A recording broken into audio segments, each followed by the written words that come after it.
The TDR-5S Thunderbolt is a familiar mech throughout the successor states. First produced in 2491, it was used extensively in assault lancers of the era. Known for its heavy armament and hard-hitting assault capability, the Thunderbolt remains a favourite of many mech warriors. The TDR-5S Thunderbolt was one of the first mechs designed for planetary assault.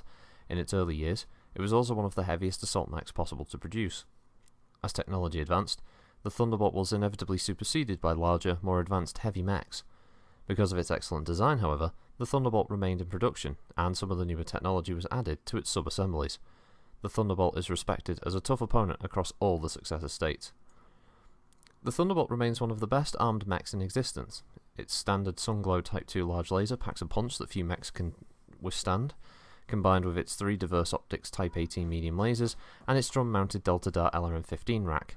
The Thunderbolt has more than ample firepower at long and medium ranges. For close-in combat, it carries a Baikal short-range missile twin rack and 2 Volkers 200 machine guns.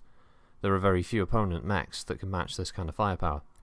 The Thunderbolt's armour is another of the mech's impressive features. Though not the heaviest armour known today, it's still considered substantial, and many newer heavy mechs have considerably less. With all its heavy weaponry, however, the Thunderbolt is more susceptible to heat build-up than many other mechs.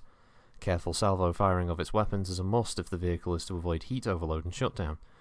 In many battles, commanders order their Thunderbolts into bodies of water early on, which allow them to fire their weapons more than normal. Water holes in combat areas are always of great tactical value, but for the Thunderbolt, they are desperately needed to utilise its entire armament. The original TDR-1C Thunderbolt was the first battle mech of Earthworks Incorporated, produced from their new plant on Tikhonov. Despite the Confederation's relative inexperience with battle mech technology, Earthworks' Thunderbolt was impressive. It set records in time between prototype and production stage, despite starting from scratch. The Thunderbolt's formidable performance caught the attention of the Confederation's neighbours and made Earthworks a tremendous success. Within 15 years, Earthworks expanded anti-spinward into the Free Worlds League, choosing Keystone as the location to produce their upgraded TDR-5S variant.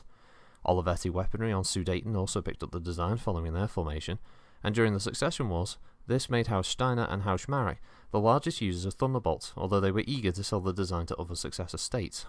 Thus, Thunderbolts remained a traditionally Capellan mech too, at least into the Fourth Succession War and Andurian Wars.